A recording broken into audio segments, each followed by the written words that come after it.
The war left Germany in ruins. Its economy had disintegrated. Markets had broken down. Shops were empty. Already the Russians occupied East Germany and were waiting for the rest to fall into their lap.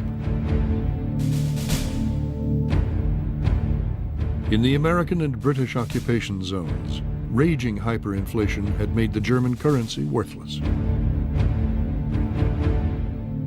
In the winter of 1948, the Allies appointed as Director of Economic Affairs a rotund, cigar-chomping economist named Ludwig Erhard. A staunch anti-Nazi, Erhard was a free market economist who shared many of Hayek's beliefs and ideas. He also believed the Allies' economic rules were making a bad situation worse. The occupying authorities had imposed a system under which there were extensive wage and price controls, supposedly to control inflation. But of course, wage and price controls never control inflation. And you had essentially an economy that was brought to a halt. In this situation, the black markets formed. And American cigarettes were its form of currency.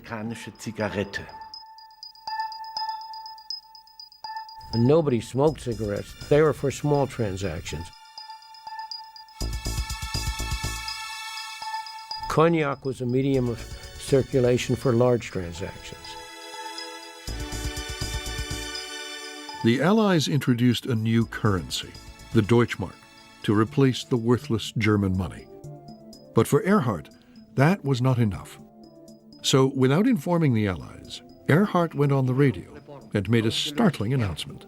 Ludwig Erhard, legendary man, he decided without asking anybody and against the will of the American occupation powers, he decided to give up all price controls. Next day, General Lucius Clay, the man in charge of occupied Germany, demanded to know what Erhard thought he was doing. Clay said, "What have you done? You've changed the Allied price controls." Erhard replied, "Herr General, I haven't changed them, I've abolished them."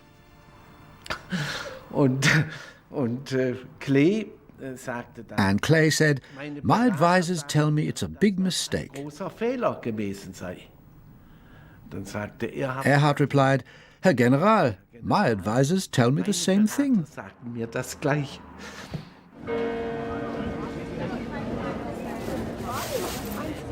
Overnight, the black market disappeared. People stopped hoarding, and goods not seen for 10 years went on sale. It started the markets working with free prices. Instead of nothing being in the windows of the shops, everything started to come up. And that began the German economic miracle. Germany's social market economy combined free markets with a strong welfare state. Within a few years, Germany's social market economy overtook Britain's more planned economy. But back then, nobody wanted to model themselves on Germany. Most countries preferred to plan their economies.